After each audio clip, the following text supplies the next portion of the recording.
Bessorot Tovot Rabotai, très bon Shabbat, 34e jour du Homer, en hébreu c'est valeur numérique LED.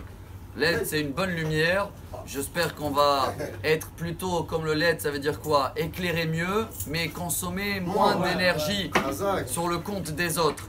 Pour cela, je pense qu'on ne va pas parler de la paracha encore cette semaine, parce qu'en Israël on va lire Behar, et dehors d'Israël ils lisent encore et mort. Shabbat prochain, on rattrape et on sera pareil. Mais ce qu'on va lire en commun ce Shabbat, c'est les Maximes des Pères, 4e chapitre. Première Mishnah, enseignement de folie.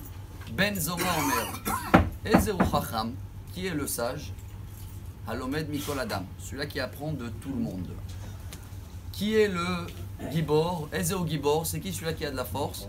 Hakovesh et Titzro, celui-là qui arrive, conquérir, combattre sans Yetzer Hara.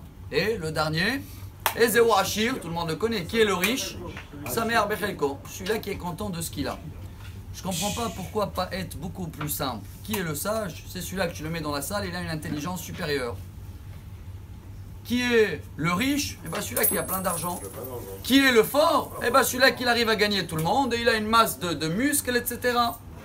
Chers amis, dans tout ce qu'on vient de dire, c'est vrai, mais c'est toujours sur le compte de quelqu'un d'autre. C'est pas un LED, c'est une lumière qui consomme. Riche, qui a beaucoup de l'argent, forcément il a pris de l'argent de beaucoup de personnes.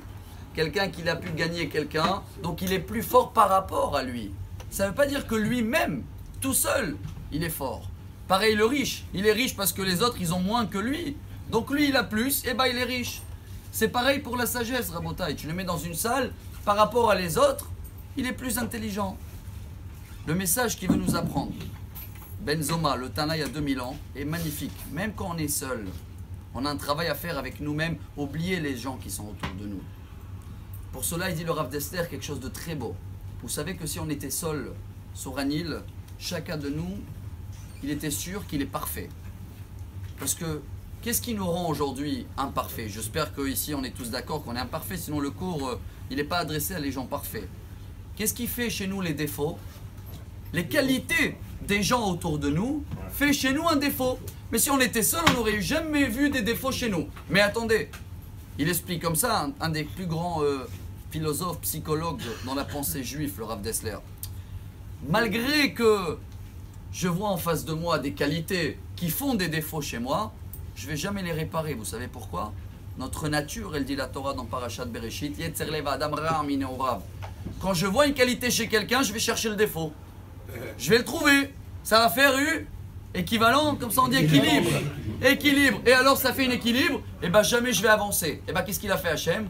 Très bien, il a dit alors pour ce cas-là, vous allez se marier. L'homme, tu vas voir chez ta femme des choses pour te mettre en place. Madame, vous allez voir chez monsieur des choses pour vous mettre en place. Et dans ce cas-là, on s'arrange nous-mêmes. Voilà le message, comment on apprend de éclairer, être brillant, mais consommer beaucoup moins, donc LED.